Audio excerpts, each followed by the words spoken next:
Abra sua Bíblia no texto que eu venho estudando com vocês.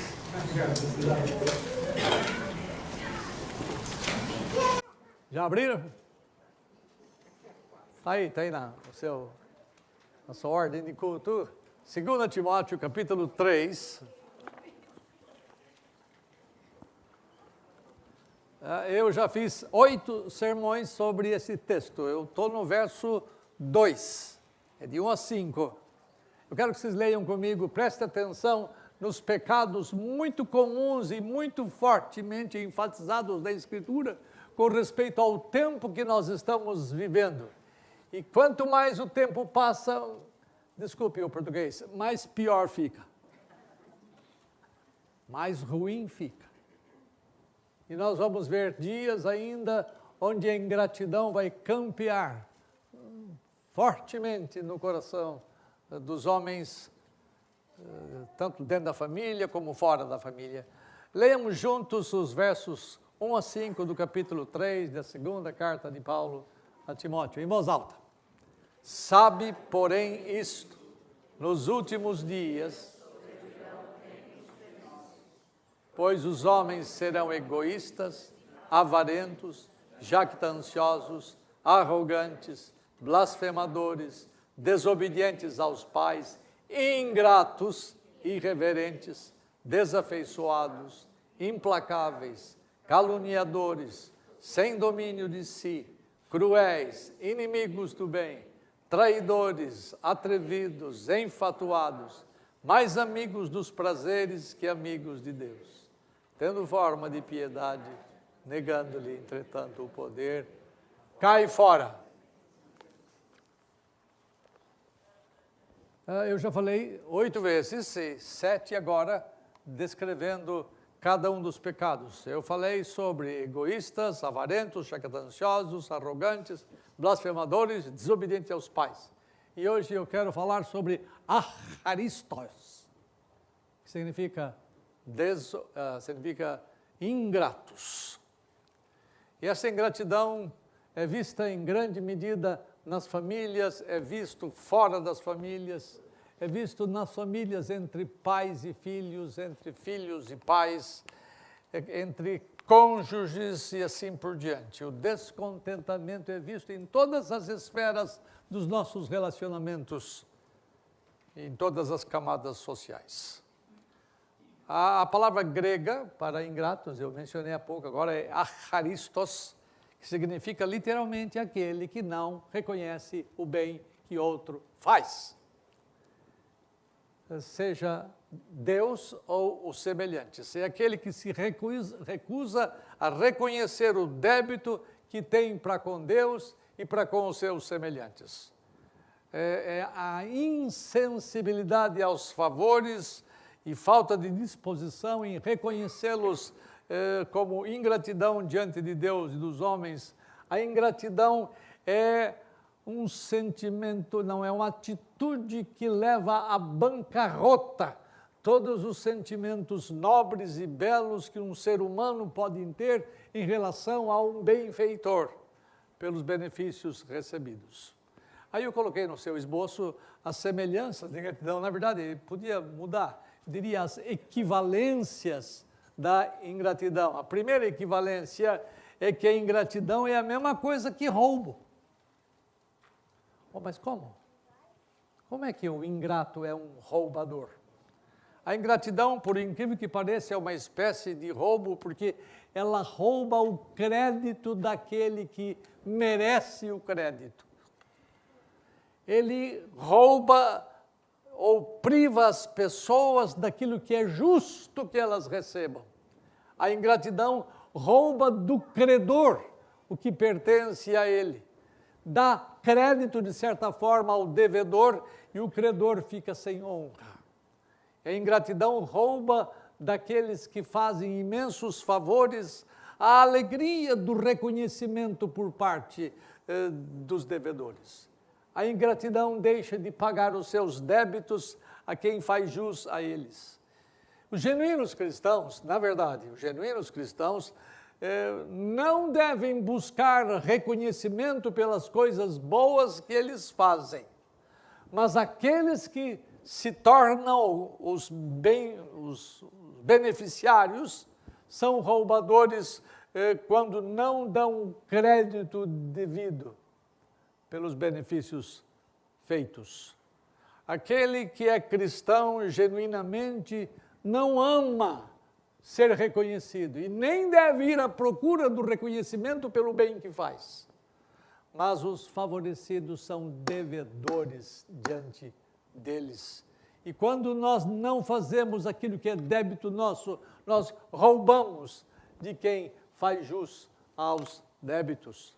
Se você não tem se mostrado agradecido a algumas pessoas, volta e meia ou vez por outra, você é lembrado por Deus das coisas que você nunca agradeceu a quem foi benfeitor seu. É porque você roubou de alguém a palavra que essa pessoa devia receber. E nunca você será absolvido do dever de ser grato. Não devemos, atenção, como cristãos que somos, ir atrás da recompensa, ir atrás das palavras elogiosas de gratidão, mas é dever de quem recebe expressar gratidão. A segunda coisa de equivalência aqui, que a ingratidão é a mesma coisa que crueldade. Onde é que você arranjou esta? A ingratidão, vocês vão entender o que eu vou falar. A ingratidão machuca os benfeitores fortemente. E machuca, às vezes, levando tempo para cicatrizar. A ingratidão é uma crueldade que traz resultados fortes na vida das pessoas que a sofrem. Poucos pecados neste mundo causam tantos desgostos e feridas como o pecado da ingratidão. Pergunta para um pai, para uma mãe, quando fazendo tudo pelos filhos, recebe ingratidão deles, quanto isso dói? E é duro para uma mãe crescer, vendo o filho crescer com ingratidão no coração. E os que recebem, atenção, os que recebem ingratidão, via de regra, ficam silenciosos com a ingratidão. Poucos dizem, eu estou muito triste com o meu filho ou com o meu amigo, porque ela foi ingrata comigo, porque você está querendo elogio, você está querendo... Isso é o que se dá a entender, e você não quer dar a entender, então você carrega consigo esse fardo silenciosamente e não fala para as pessoas, você carrega por anos aquele fardo e faz o seu coração adoecer. E não é bom que as coisas sejam assim. É como uma pedrinha no sapato ou como um espinho no travesseiro, é uma dor que incomoda sempre.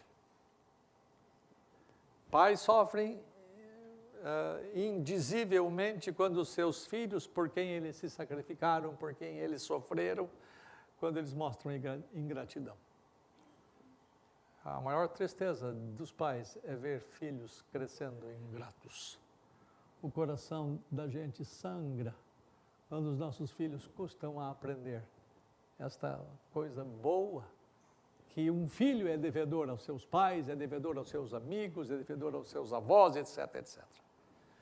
E para os senhores saberem, ninguém pode curar o coração ferido, exceto aquele que recebeu a maior ingratidão por parte dos homens.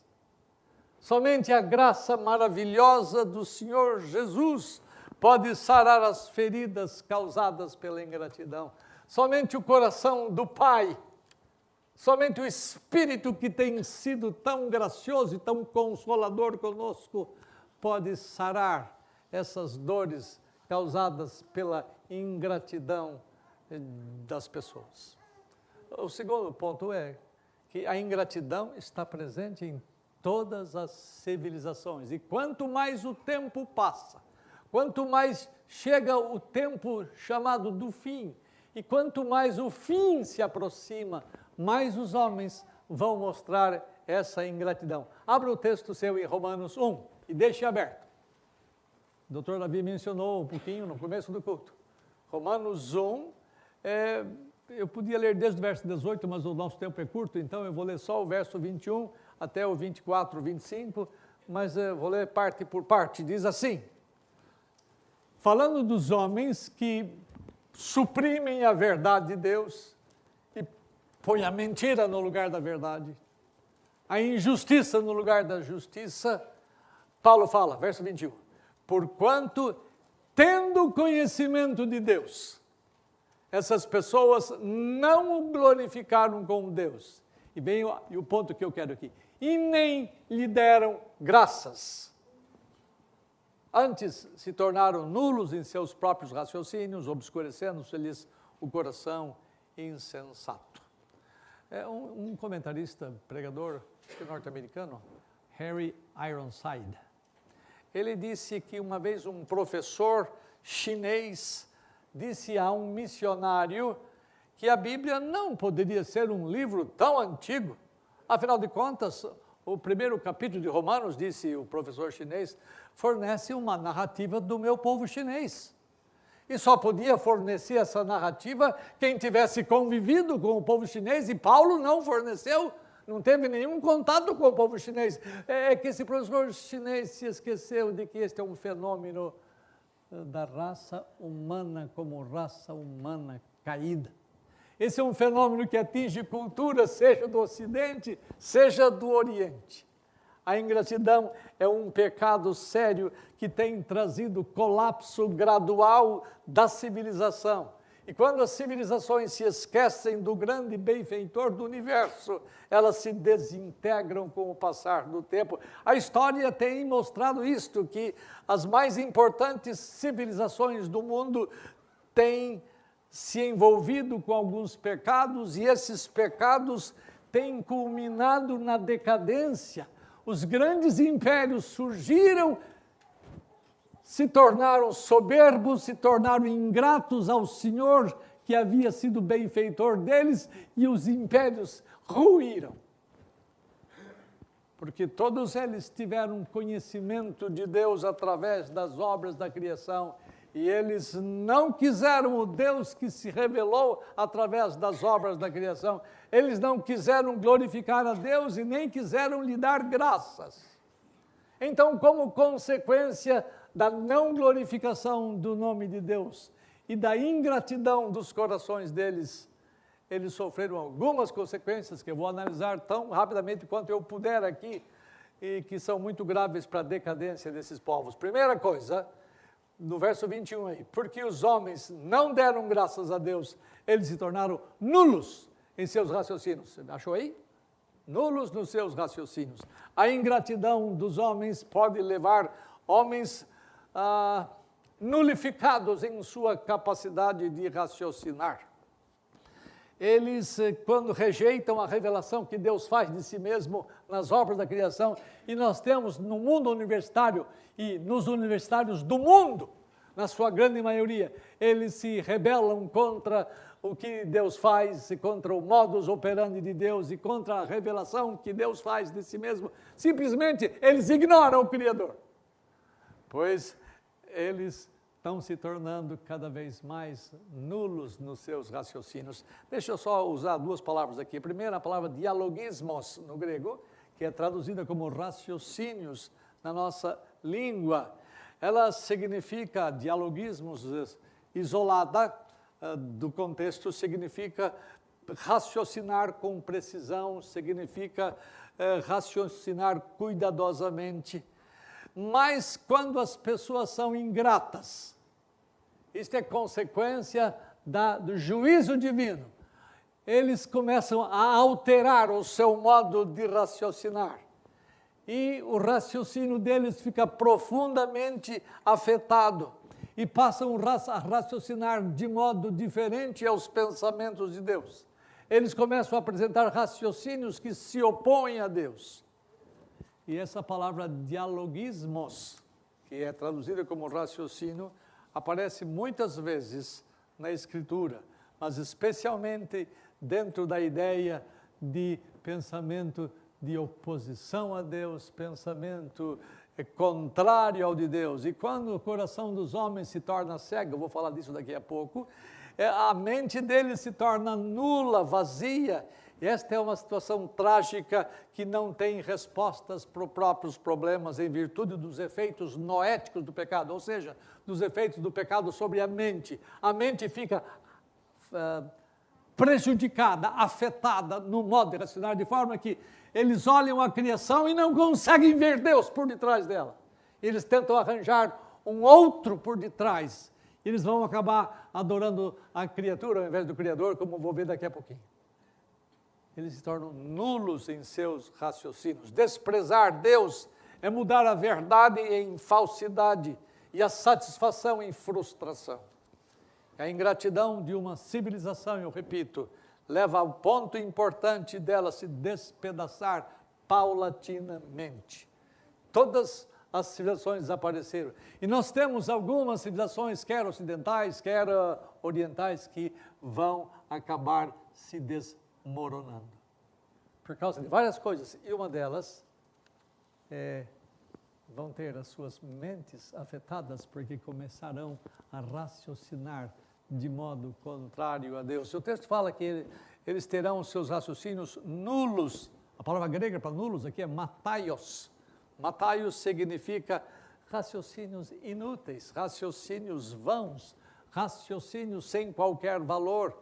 E a ideia de Paulo é que os raciocínios a respeito da divindade se tornaram não correspondentes com a realidade. Hoje nós vemos isso, é só você ter um pouquinho de olhos para ver.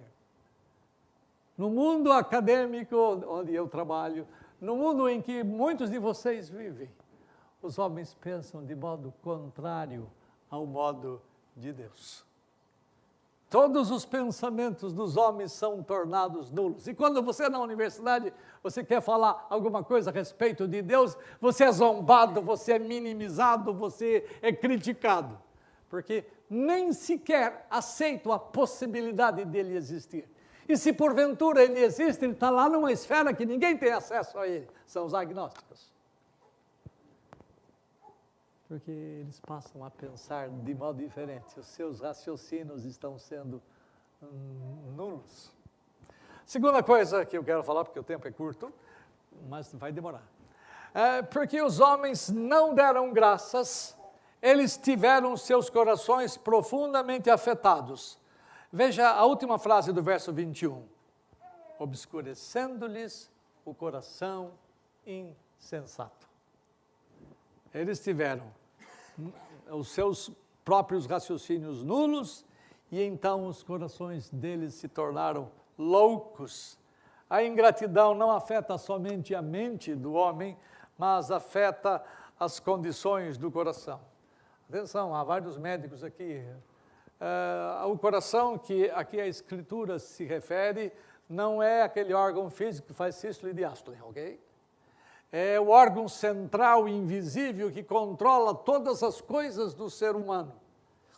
O coração é aquilo que ou melhor, o homem é aquilo que ele imagina no seu coração.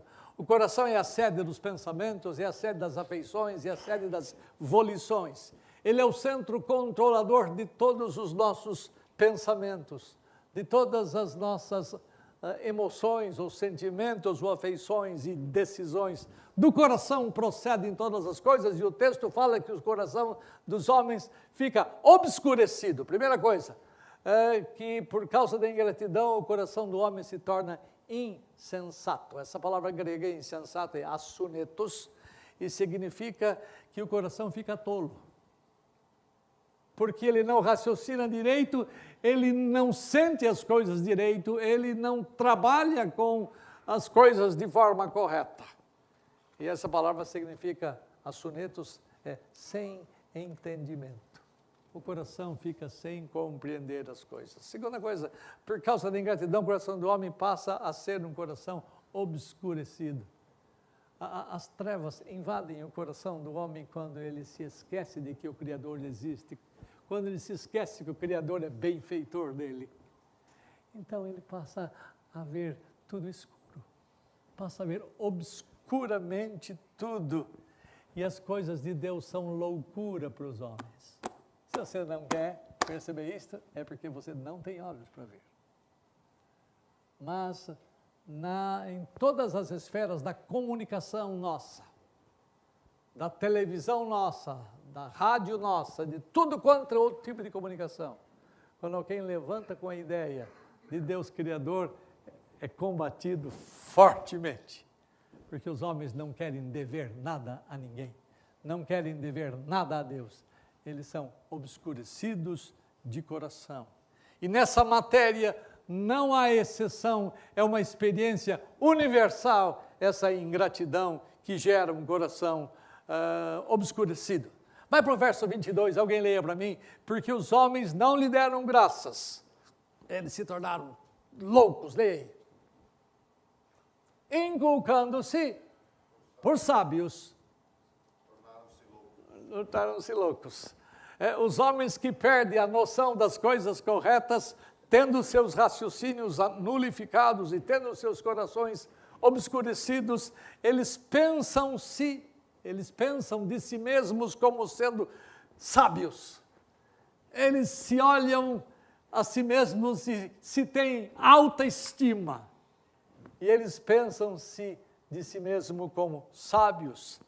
Mas, na verdade, diz a Escritura, o contrário, se tornam loucos.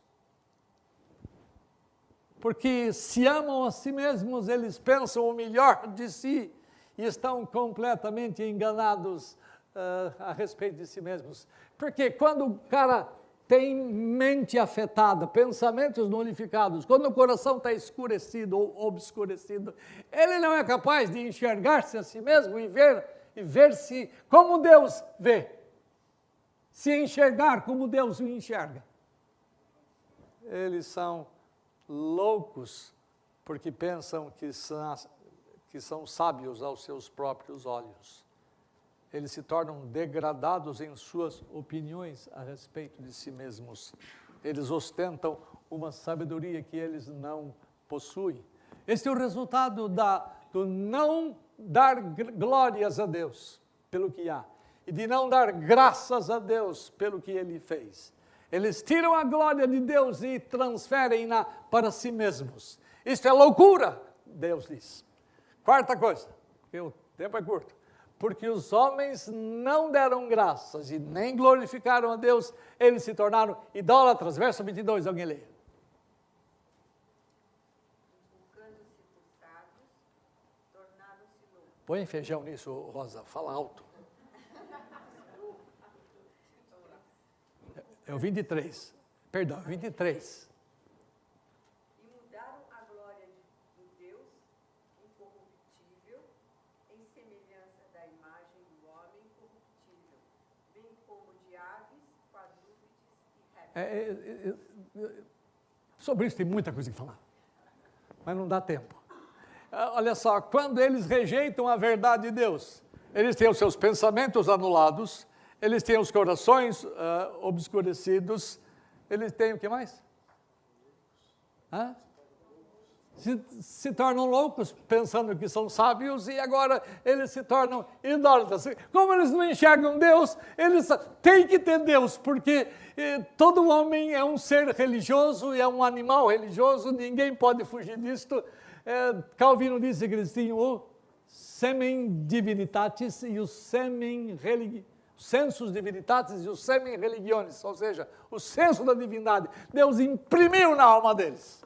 O senso de religião, Deus imprimiu na alma deles. Eles não podem ficar sem religião. Então, como eles não conhecem o Deus Criador, como eles rejeitam o modo como Deus se deu a conhecer na criação, eles pegam a criação e começam a adorar a criação.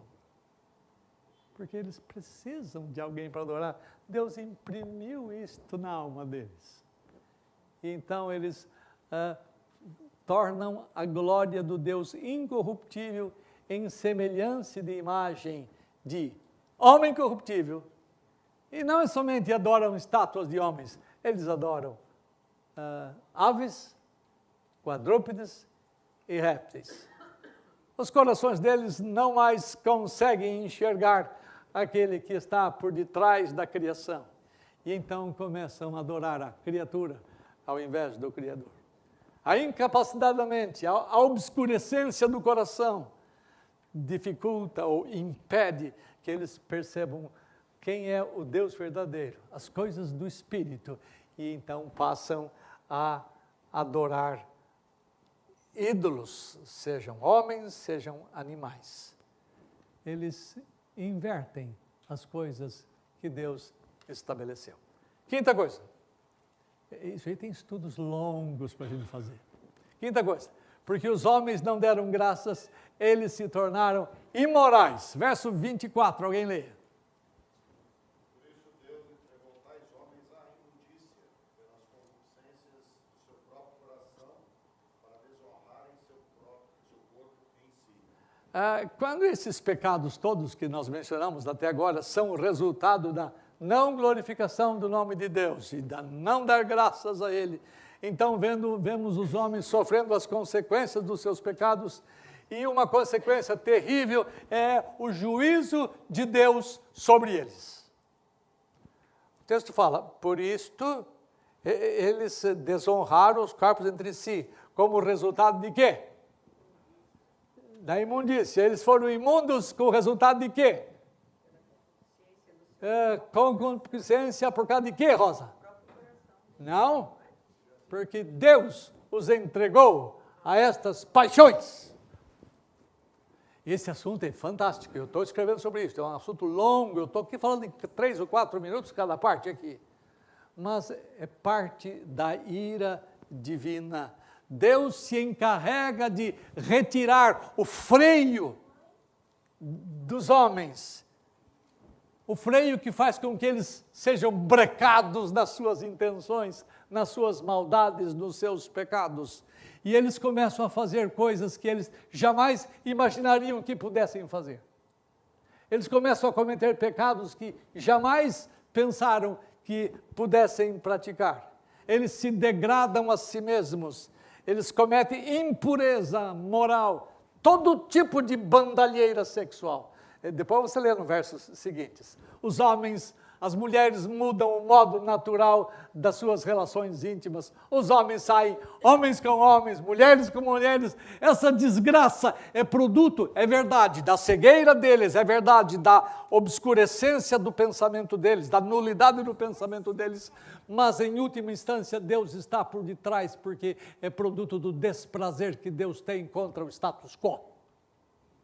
É produto da ira divina, e os senhores não têm que achar Deus injusto por isto, porque Deus tem o direito de fazer isto, porque as suas leis estão sendo violadas, os seus preceitos estão sendo desprezados, as suas obras estão sendo deixadas de lado. E Ele é o Senhor do universo, e é um ser moral.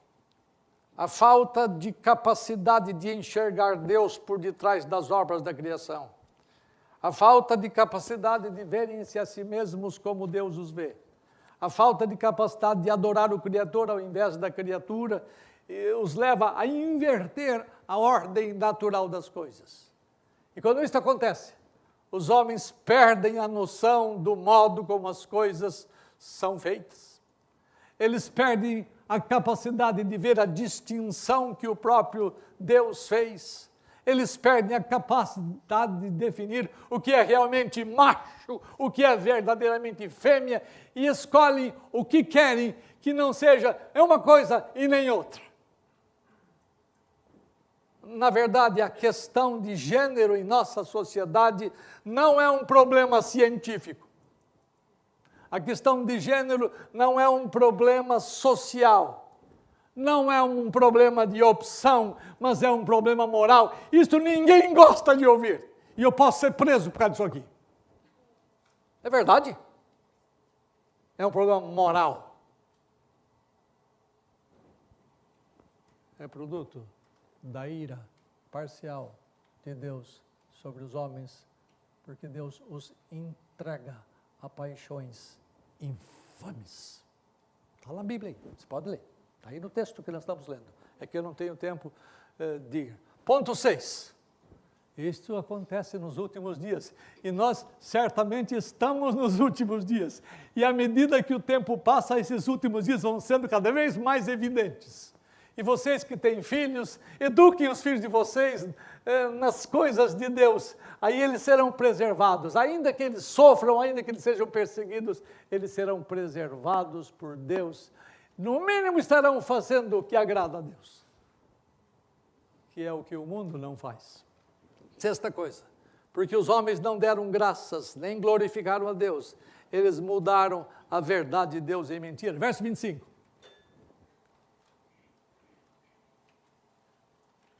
Pois eles mudaram a verdade de Deus em mentira. Isso aqui é sério. Eles mudaram a verdade de Deus em mentira. Adorando e servindo a criatura em lugar do Criador, o qual é bendito eternamente. Tanto no verso 25 como no verso 23, o mesmo verbo grego é usado, a ideia de alterar, de mudar, de transformar. E o que é que eles mudaram? A verdade de Deus é mentira. Qual era a verdade de Deus que eles mudaram? Não é a verdade do Evangelho, não é a verdade redentora, porque eles ainda não conheciam claramente, não tinham sido familiarizados com o Evangelho de Jesus Cristo, a redenção que há em Cristo, mas eles mudaram o que eles já conheciam a respeito da revelação de Deus. Eles experimentaram a beleza da criação, mas não gostaram de quem o fez. Eles experimentaram a riqueza da criação, mas eles não admitem alguém que tenha feito isto.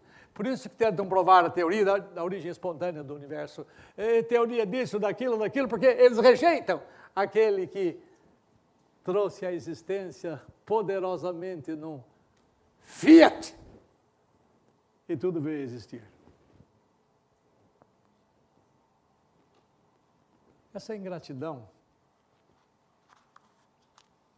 fez com que eles alterassem a verdade de Deus e tornaram verdadeira a mentira e a verdade mentirosa. Eles inverteram as coisas. Eles adoraram a criação e desprezaram o Criador. Mas a coisa triste para mim é que esta ingratidão não acontece somente nos ímpios, nos homens que não conhecem a Deus, ela acontece entre nós, ingratidão entre os cristãos. Ela não fica exclusiva dos ímpios. Membros do corpo de Cristo, membros da igreja também possuem ingratidão. Pessoas envolvidas com o povo de Deus possuem ingratidão. Vocês se lembram que dias após cruzarem o Mar Vermelho, os israelitas já estavam reclamando contra Deus e contra Moisés. Eu leio aqui, escute rapidamente, está lá em Êxodo 15. Saíram para o deserto de Sur, caminharam 3 dias no deserto e não acharam água. Afinal, chegaram a um lugar chamado Mara. Todavia, não puderam beber as águas de Mara, porque eram muito amargos. Daí o nome Mara significa amargo. Por isso chamou-se Mara, chamou-se aquele lugar Mara. E o povo murmurou contra Moisés, dizendo: o que nós vamos beber? Logo cedo eles ficaram descontentes com o modo como Deus os tratava no deserto, isto lá no tempo de Moisés. Eles murmuraram e mostraram toda a pecaminosidade ingrata no seu coração. No livro de Números, capítulo 21, verso 5, diz assim, rebelando-se ingratamente contra Deus: por que nos fizeste subir do Egito para que morramos neste lugar, porcaria, não está assim, nesse deserto, onde não há pão e nem água? E então ele acrescenta: e a nossa alma tem fastio desse pão vil, fastio do maná que Deus havia proporcionado sobrenaturalmente. Nós estamos enjoados dessa porcaria que tu nos dás. Eles haviam se esquecido da opressão do Egito. Eles haviam se esquecido da grande libertação trazida pelo Senhor. Eles haviam se esquecido do que Deus fizera nas pragas, quando a terra de Goshen, que era a terra deles, não tinha nada de praga, e o Egito tudo de praga. Eles haviam se esquecido das coisas de Deus. Eles haviam se esquecido que atravessaram o Mar Vermelho a pé enxuto.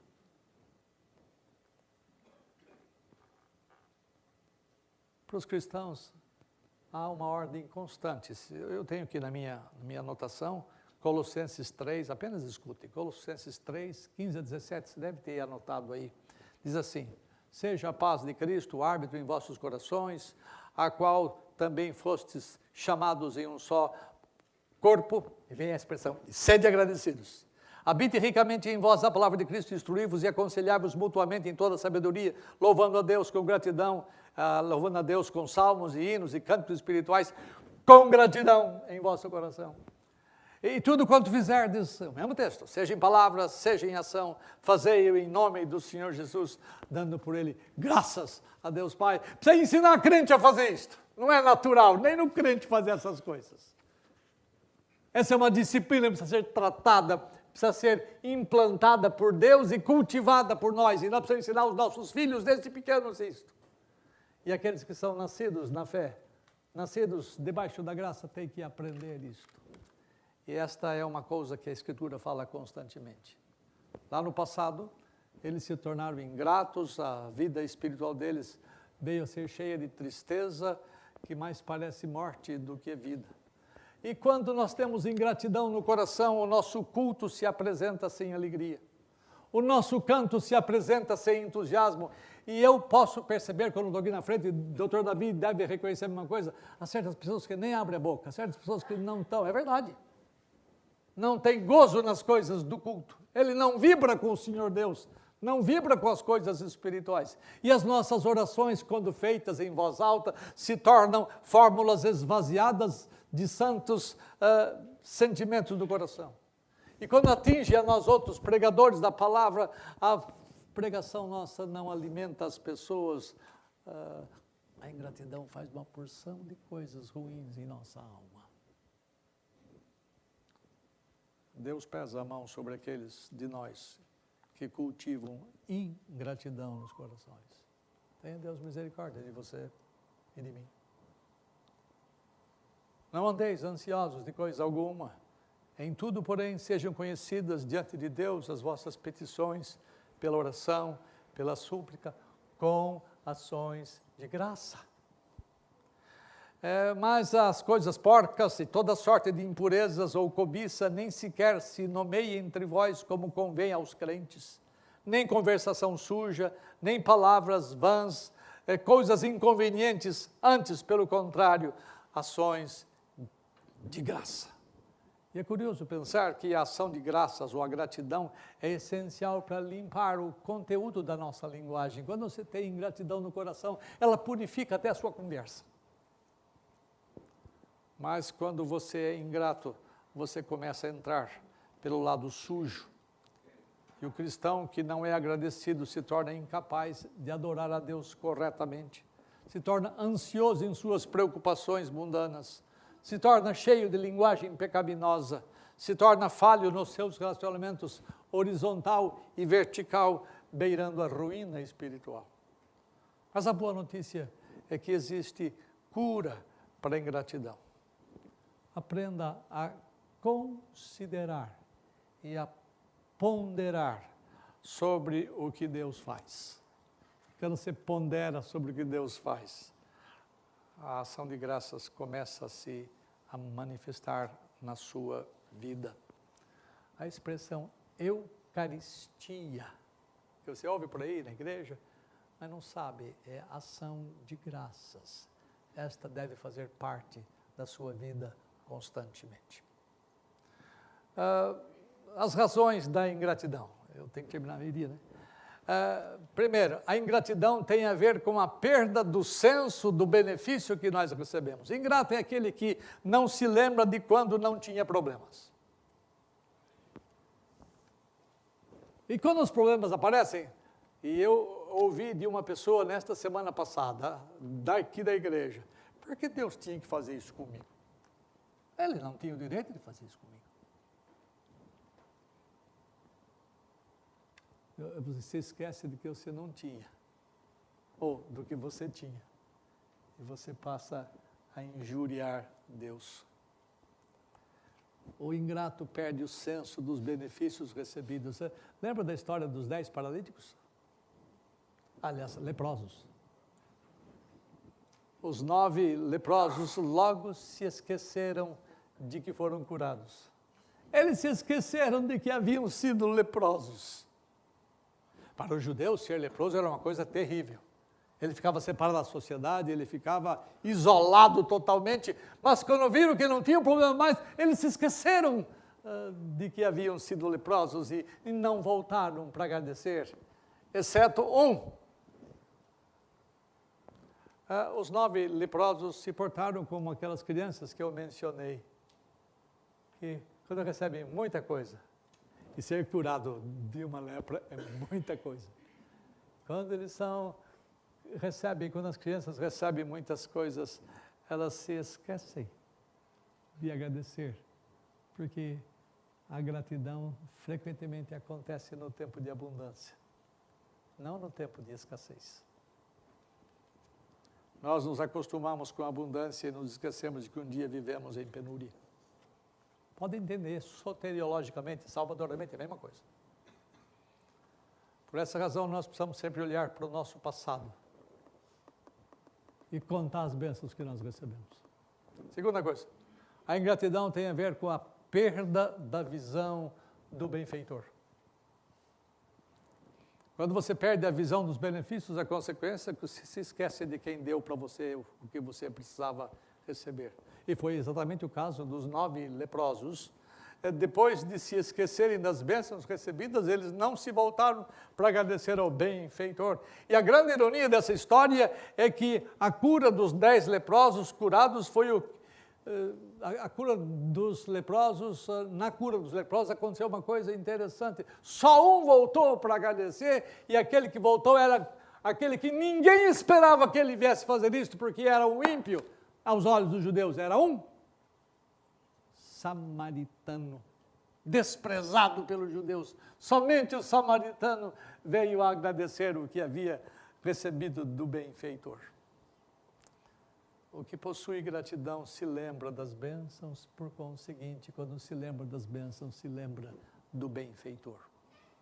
Ensine, como eu disse há pouco, eu repito a ideia, ensine seus filhos a serem gratos por aqueles que são benfeitores. Ensine este princípio, porque esse é um princípio que tem que ser implantado nos seus filhos, para que eles aprendam a ver as bênçãos de Deus que eles têm na vida deles. Frequentemente, a alegria dos presentes faz com que os nossos pequeninos percam a noção da gratidão. A ingratidão tem a ver, em terceiro lugar, com bênçãos recebidas todo dia. Lembra que a Escritura fala que as misericórdias do Senhor são renovadas cada manhã.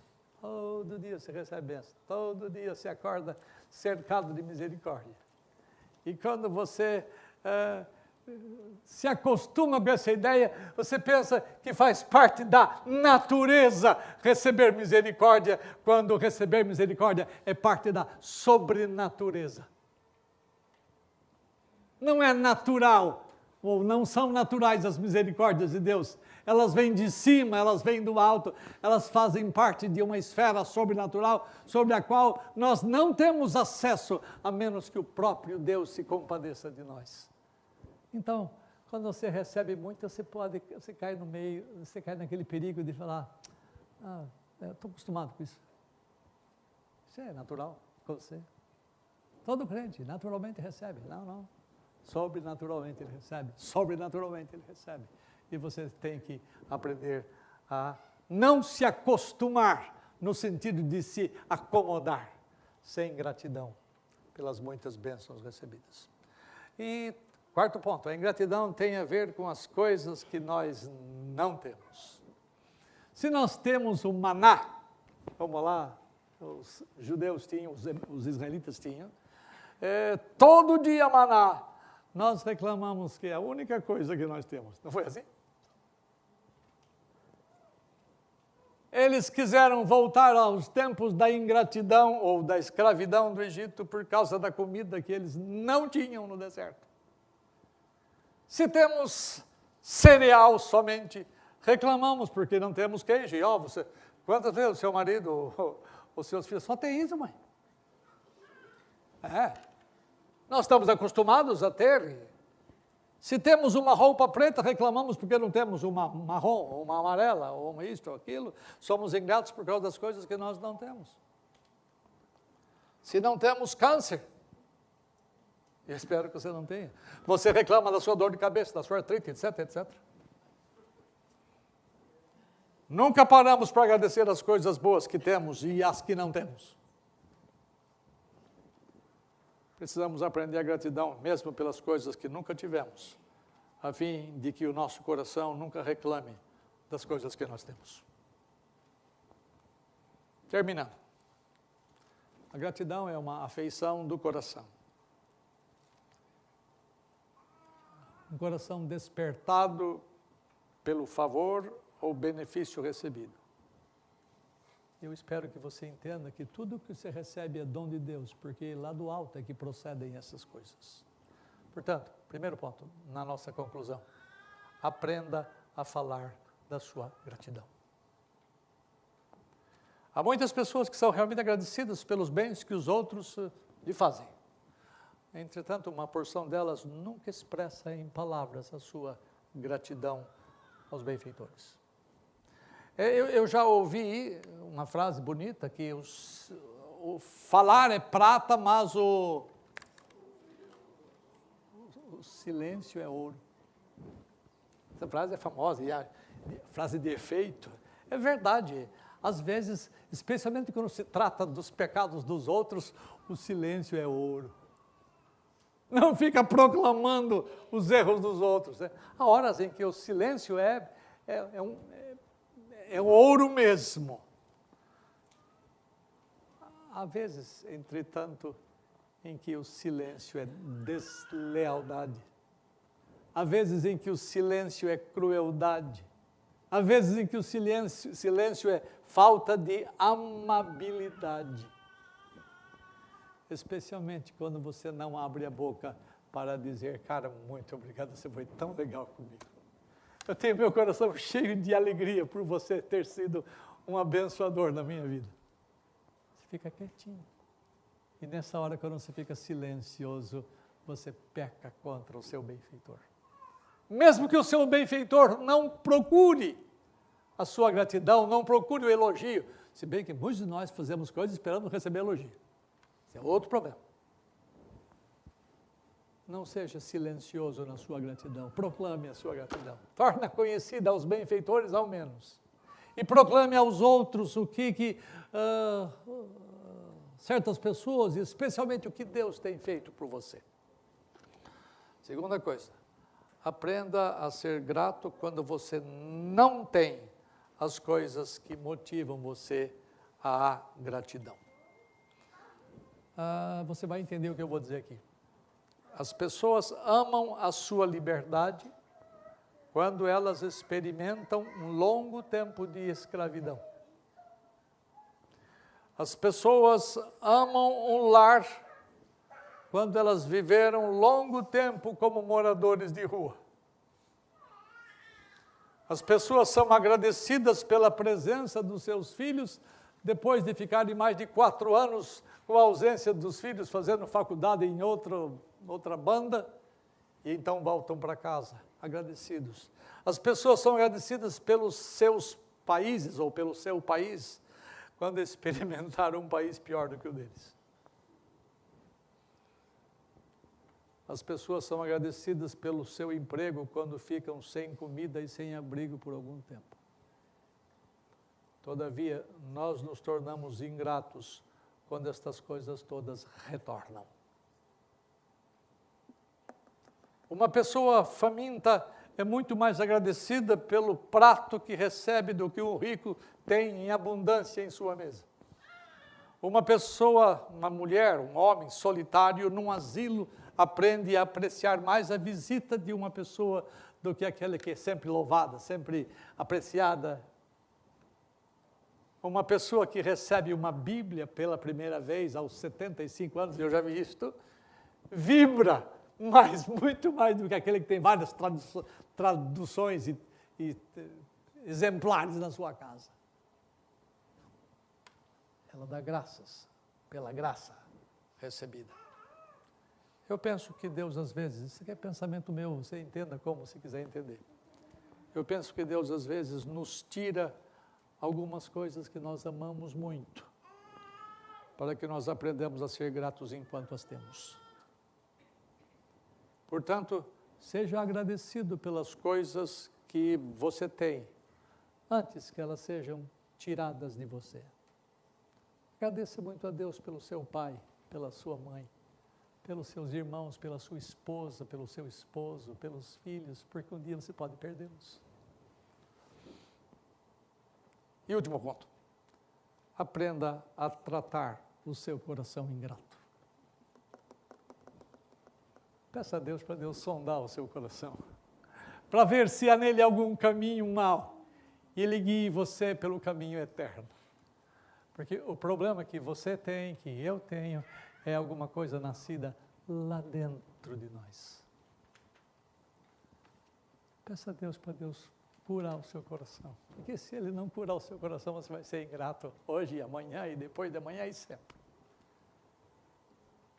Leve o seu coração ao cardiologista celestial, para que Deus cuide dele, para que do seu coração provenha gratidão, para que do seu coração provenha coisas santas que agradem a Deus.